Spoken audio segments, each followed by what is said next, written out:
In this video, we'll define tornado currency, discuss the ramifications of its inclusion on the US sanctions list, and discuss what it implies for the future of dApps that the US does not approve of. Let's get started. Tornado Cash. The Tornado Cash Tumbler or Mixer is a tool that operates on the Ethereum blockchain and is used to manage transactions. Tornado Cash just blends your cryptocurrency with a variety of other people's cryptocurrencies to make it anonymous. In other words, it tries to remove a token's past transactions. Although it is impossible to completely wipe a token's transaction history, it is possible to try. Analogy. Let me use a humorous analogy to explain this. Consider the scenario where you are escaping from the cops and they cannot see your face, but can tell you are wearing a red shirt. They only have this information about you. Where can I hide the best? Well, it sure would be convenient to be able to hide in a warehouse full of people wearing red shirts. You could sneak into this warehouse, hang out with the police, start asking you questions, and then leave again after a little while, because it appears to have been a red shirt convention. The police are aware that individuals are wearing red shirts when they enter and when they leave, but they are unable to prevent anyone from leaving. You've managed to conceal yourself quite well by making it difficult for the police to find you. Now in this story, just replace police with your neighbor, your mom, or someone trying to sue you, and you can see the other side of privacy. Privacy concern. With crypto tumblers like Tornado Cash, you are doing a very similar activity as running around with a red shirt. Now, there are perfectly legal reasons to do this, such as privacy concerns. Image of every dollar bill you had came with a detailed account of where it had been spent. Maybe at Walmart, a local drug dealer's business, the hotel vending machine, a war overseas you don't support, or perhaps through campaign contributions to a local politician, and then it eventually returned to you. In this case, money sure is more useful when it's fungible. However, there are also very illegal reasons to do this, such as money laundering, otherwise known as trying to hide money that you got by stealing from smart contracts or scamming people online. So now that we know how Tornado Cash works and what it's used for, let's get into what the US sanctions are. US sanctions. Since it should go without saying that we shouldn't do business with criminals, the Police of Foreign Assets Control is a federal organization that is essentially considers who the United States should be prevented from doing business with. The SDN, or Specially Designed National and Blocked Individuals List, was created by them and here has a list of things, people, and groups that it is currently against the law to interact with. Cuba, Iran, Iraq, and North Korea are just a few of these nations. Tornado Cash was most recently added to the list. This means that using the decentralized program Tornado Cash for trade or other transactions is now forbidden for anyone residing in the United States. The first thing to note is that this means you should use it, but it also means you shouldn't add money to the contract or take money out of it, even if you put those funds in there before it was authorized.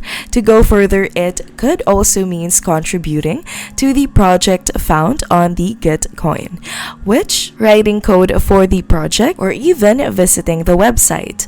More dubious, you might even be guilty if you're found mining a transaction that interacts with the application. If found guilty, the maximum jail time convicted could be up to 30 years in the federal prison. With crypto, a decentralized application cannot be blocked, correct?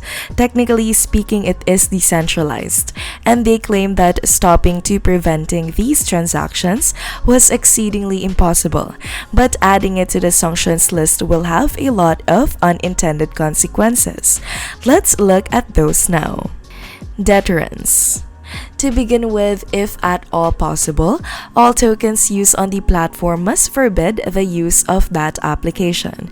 So let me give you one. The USDC token produced by the Business Circle has a few features in its token smart contract that allow it to perform some fairly ingenious tasks. Actually, on the blockchain level, Clever may prevent their USDC coin from being placed into any account or being withdrawn from any account. Many individuals are unaware of the fact that USDC is actually extremely centralized, being a firm managed by the United States. A circle is extremely likely to block any addresses connected to Tornado Cash, so USDC can no longer be utilized with Tornado Cash. Actually, there are a few other tokens that function in the same way. The two most popular ones are Wrapped Bitcoin and Tether. Tornado Cash is still useful for blending Ethereum, so you'd be mostly right. However, many individuals will be discouraged from using it because it is on the sanctions list. In fact, the more individuals who use Tornado Cash, the more valuable it gets. Therefore, it becomes much simpler to track the transactions flowing through it if fewer individuals are utilizing it. Going back to our red shirt comparison, would enter a room with 10 individuals make it simpler for the cops to find you, or a 1,000 person room. Now, continuing. Ethereum client. As I indicated earlier, processing a transaction using Tornado currency while mining Ethereum could possibly be considered illegal. The Ethereum miner software might be upgraded with a block list, or a list of accounts to never process transactions for, which is a fully legitimate opinion to take, and is very similar to the outcome of a 51% attack. This is one straightforward solution to get around this problem. The program just ignores them and never processes any of the addresses on the list of addresses it has been instructed not to process transactions for. Now, it is a pretty unsettling thing to do on purpose, and it will probably undermine a lot of confidence in purportedly decentralized system. Centralized exchanges. Another effect of this will be the possibility of centralized exchanges beginning to restrict or report any transactions to their accounts that they believe may be connected to the blocklisted accounts. Naturally, these exchanges capture your name, social security number, address, and essentially enough personal data to identify you and your incoming transactions when you sign up for an account. In essence, this will eliminate the on-ramps and off-ramps that allow consumers to convert their authorized funds into cash. ISP.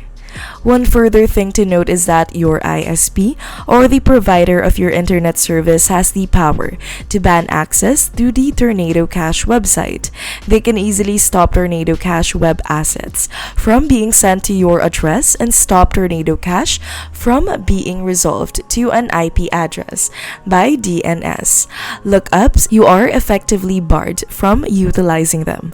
However, given that Tornado Cash is a smart contract, some developers may argue that this merely disables Tornado Cash's user interface.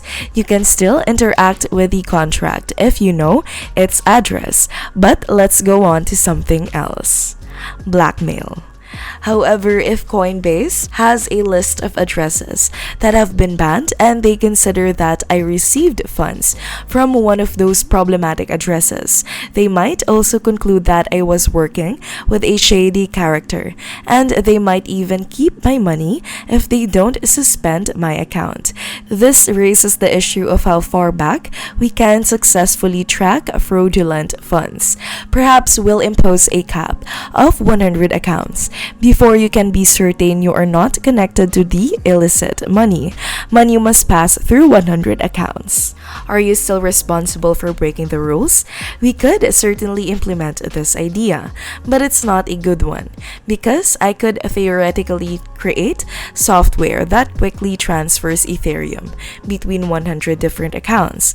Therefore, exploiting this gap would be quite simple for someone to do. Forking Tornado Cash. Next, let's discuss a potential remedy for these sanctions that some have previously considered. You could pay tornado money. Am I correct?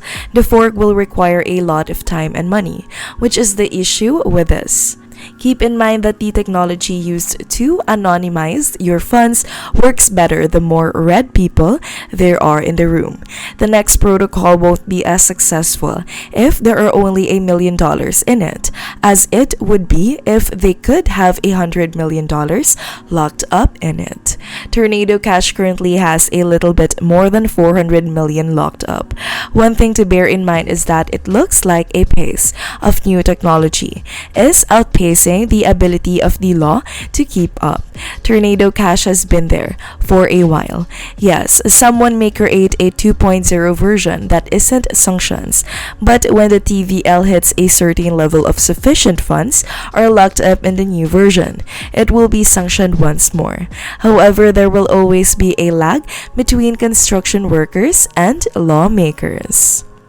From our discussion, what have you learned? Please let me know by leaving a comment below. And if you enjoyed this video, please press the like button, turn on the notification bell, and subscribe to Metaverse for more videos like this. Thank you for stopping by to watch. See you in our next video.